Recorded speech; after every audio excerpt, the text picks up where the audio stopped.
রাত পেরোলেই second unit test Bangla পরীক্ষার এই দোরগোড়ায় দাঁড়িয়ে তোমাদের জন্য নিয়ে চলে এলাম বাংলা বিষয়ে একটি চূড়ান্ত গুরুত্বপূর্ণ নমুনা প্রশ্নপত্র ও সাথে তার উত্তর।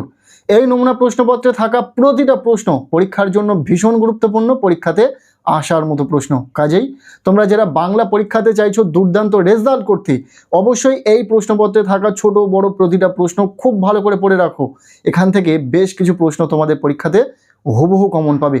সো চলো সম্পূর্ণ প্রশ্নপত্রটিকে উত্তর সহ একদম প্রথম থেকে দেখে নেওয়া যাক।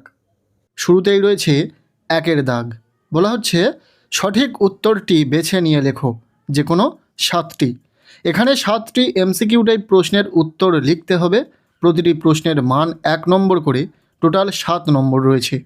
প্রথম প্রশ্ন, জগদীশবাবু সন্ন্যাসীর কাঠের খড়মে কি লাগিয়েছিলেন? উত্তর হবে সোনার বোল, অর্থাৎ রাইট আনসার অপশান ঘ।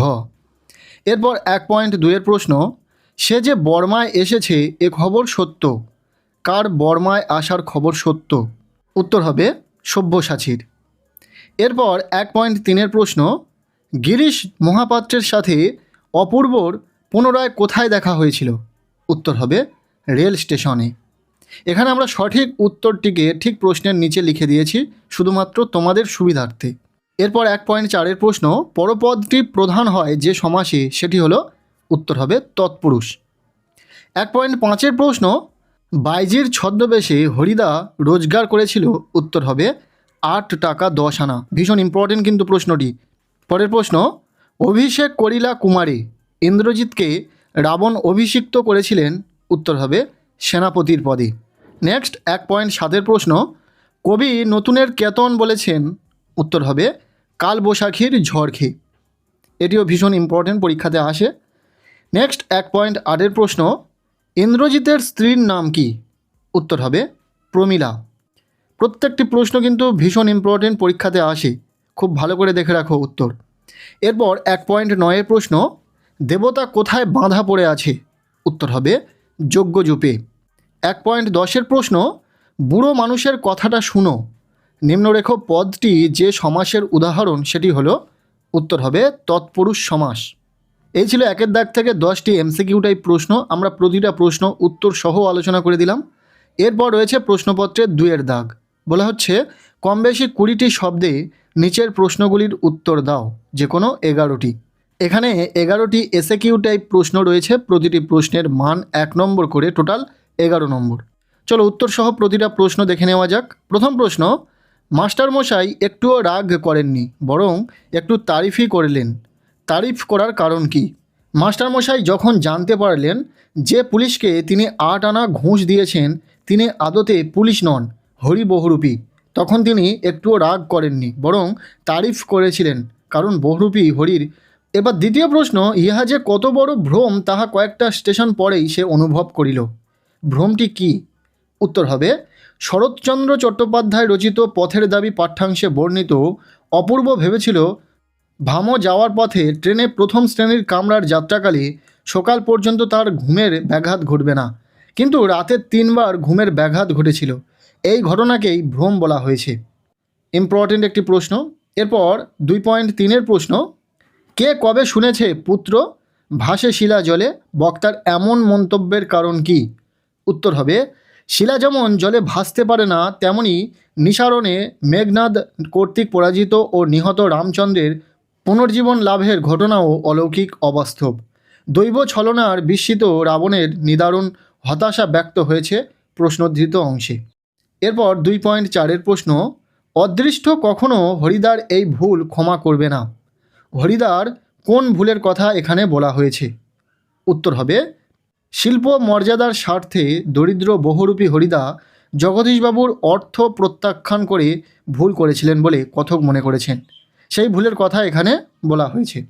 ইম্পর্টেন্ট প্রশ্ন। এই প্রশ্নপত্রের যে প্রশ্নগুলি তোমরা দেখছো প্রতিটা প্রশ্নই কিন্তু ভীষণ ইম্পর্টেন্ট, তোমাদের পরীক্ষাতে আসার সম্ভাবনা খুব বেশি রয়েছে, খুব ভালো করে দেখে রাখো উত্তর সহ। পরের প্রশ্ন, তবে এ বস্তুটি পকেটে কেন? কোন বস্তুটি পকেটে ছিল? উত্তর হবে শরৎচন্দ্র চট্টোপাধ্যায় রচিত পথের দাবি গদ্যাংশে গিরিশ মহাপাত্রের পকেটে একটি কলকে ছিল। আলোচ্য প্রশ্নে বস্তুটি বলতে সেই কলকেটিকেই বোঝানো হয়েছে। এরপর 2.6 প্রশ্ন, হাসিবে মেঘবাহন, মেঘবাহন হাসবেন কেন? উত্তর হবে ইন্দ্রকে জয় করেছিলেন বলে মেঘনাদের নাম ইন্দ্রজিৎ।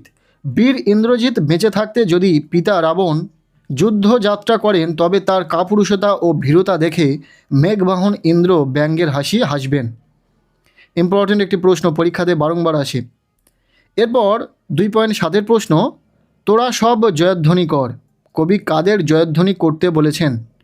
উত্তর হবে আলোচ্য অংশে তোরা বলতে পরাধীন ভারতবর্ষে ইংরেজ কর্তৃক অত্যাচারিত কুসংস্কারে আচ্ছন্ন ভারতীয়দের কথা বলা হয়েছে। বোঝা গেল?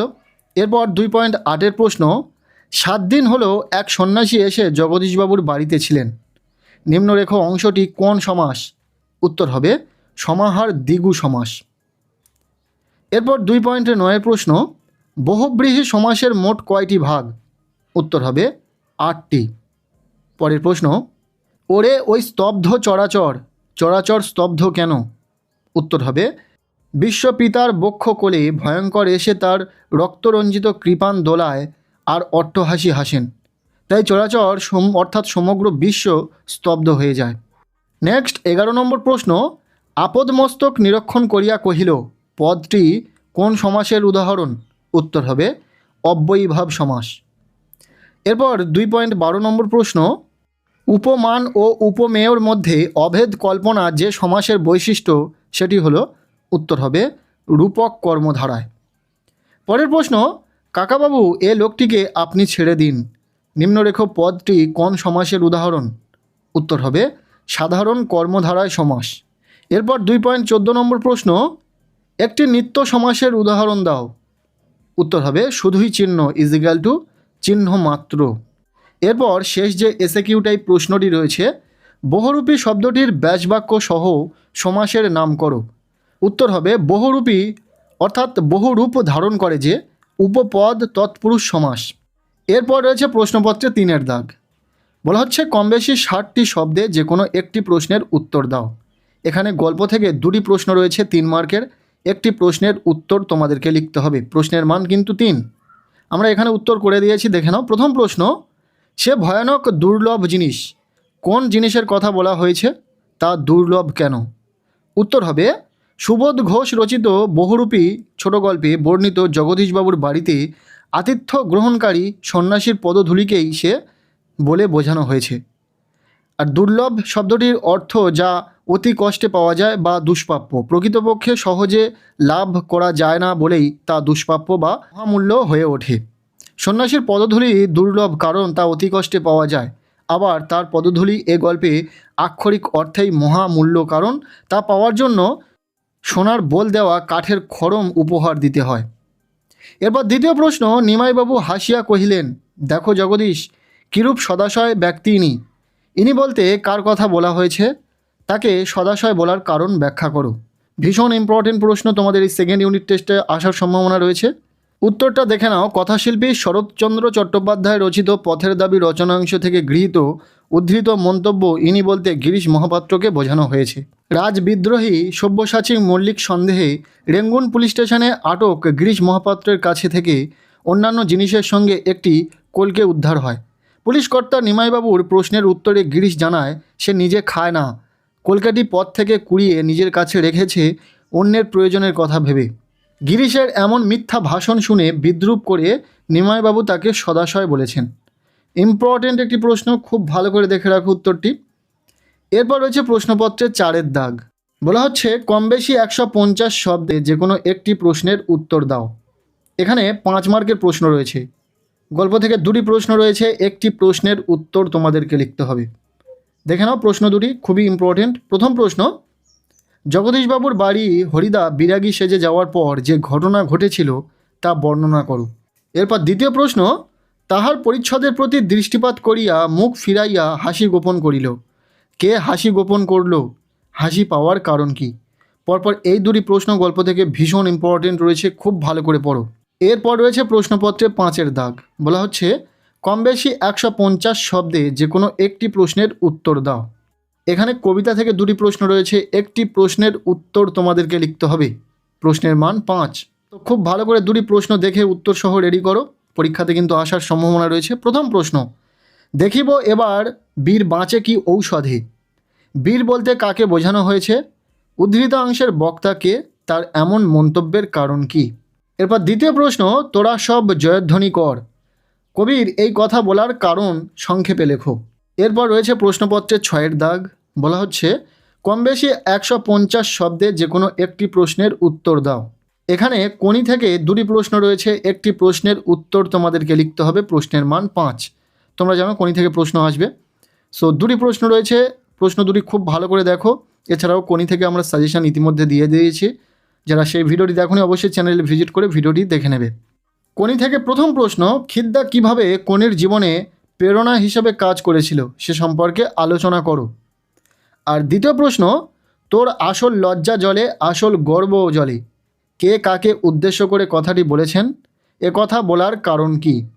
ব্যাস, কোনি থেকে এই 2টি প্রশ্ন খুব ভালো করে পড়ো।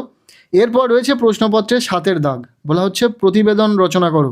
প্রতিবেদন রয়েছে, তোমাদের পরীক্ষাতে আসার সম্ভাবনা রয়েছে। আর এই যে বিষয়টি এখানে দেখছো প্রতিবেদন রচনায়, নিত্য প্রয়োজনীয় দ্রব্যের মূল্য ঊর্ধ্বমুখী, এ বিষয়ে কিন্তু প্রতিবেদন আসার সম্ভাবনা খুব বেশি রয়েছে। সো এই ছিল ক্লাস 10-এর সেকেন্ড ইউনিট টেস্ট বাংলা বিষয়ের একটি গুরুত্বপূর্ণ নমুনা প্রশ্নপত্র। এই প্রশ্নপত্রে থাকা ছোট বড় প্রতিটা প্রশ্ন খুব ভালো করে পড়ে রাখো, এখান থেকে প্রশ্ন তোমাদের পরীক্ষাতে কমন আসবে। আজকের এই ভিডিওটি কেমন লাগলো জানিও, ভালো লেগে থাকলে লাইক করে দাও, চ্যানেলে নতুন হলে চ্যানেলটিকে সাবস্ক্রাইব করে রাখো, আর পারলে ভিডিওটি প্রচুর শেয়ার করে দাও। প্রত্যেকের বাংলা পরীক্ষা খুব ভালো হোক, সবার জন্য শুভকামনা রইল।